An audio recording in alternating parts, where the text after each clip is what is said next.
सत्य का प्रचार करेगा। लेकिन उस समय महाराज जी के समक्ष बैठे वो 12-13 लोगों को महाराज जी की ये बातें कपोल कल्पना लगती थी, परियों की कहानी जैसी लगती थी। लेकिन वही 12-13 लोग पटियाला के साक्षी हैं इस बात का कि इस युग पुरुष ने जो अपने मुख से कहा वो सत्य घटित हुआ। उन्होंने 13 लोगों से 13 करोड़ लोगों को होते हुए देखा है, 13 करोड़ अनुयायियों को होते देखा है, हजारों प्रचारकों को बनते हुए देखा है। महाराज जी ने कहा था लोग अपने बेटे बेटियों को सत्य के प्रचार के लिए इस मिशन में समर्पित करेंगे।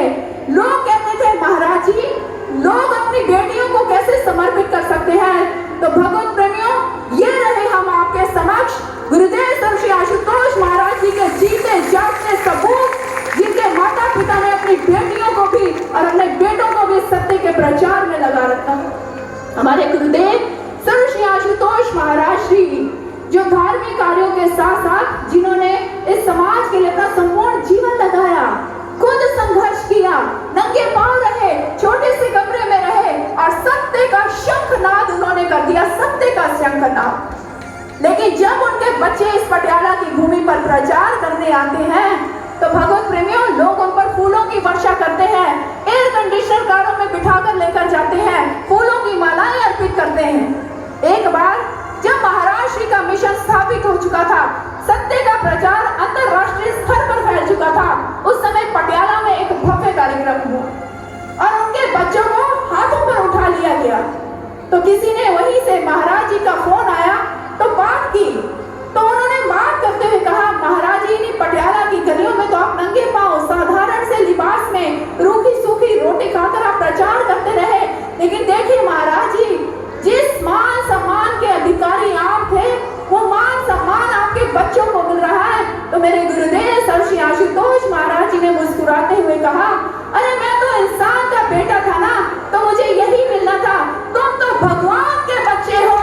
तुम तो मेरे बच्चे हो, इसलिए तुमको ये सब कुछ मिलेगा जो मैं चाहता हूँ। केवल हमें नहीं, महाराज जी ने अपराध जगत में संलग्न उन जो कैदी थे, जो अपना जीवन बर्बाद कर रहे थे, खूंखार थे, तिहाड़ जेल जैसे कारागार की सलाखों के पीछे भारत के अनेकों जेलों में बैठे हुए जो कैदी थे, महाराज जी ने अपने ब्रह्म ज्ञान के द्वारा उनके जीवन को परिवर्तित करके रख दिया। समाज का वो वर्ग जो शिक्षा ग्रहण नहीं कर सकता था, जो लोगों के घरों में जाकर अपने बर्तन मांजता है, कूड़े पर जाकर कूड़ा बीनता है, जिनके बच्चे शिक्षा प्राप्त नहीं कर सकते, करुणा के दया के सागर हमारे गुरुदेव सर श्री आशुतोष महाराज जी ने गरीब बच्चों के लिए मंथन प्रकल्प के तहत संपूर्ण विकास केंद्र के तहत असंख्य स्कूल खोल दिए, उनको निःशुल्क शिक्षा प्रदान की जा रही है और आज वो शिक्षा प्राप्त करके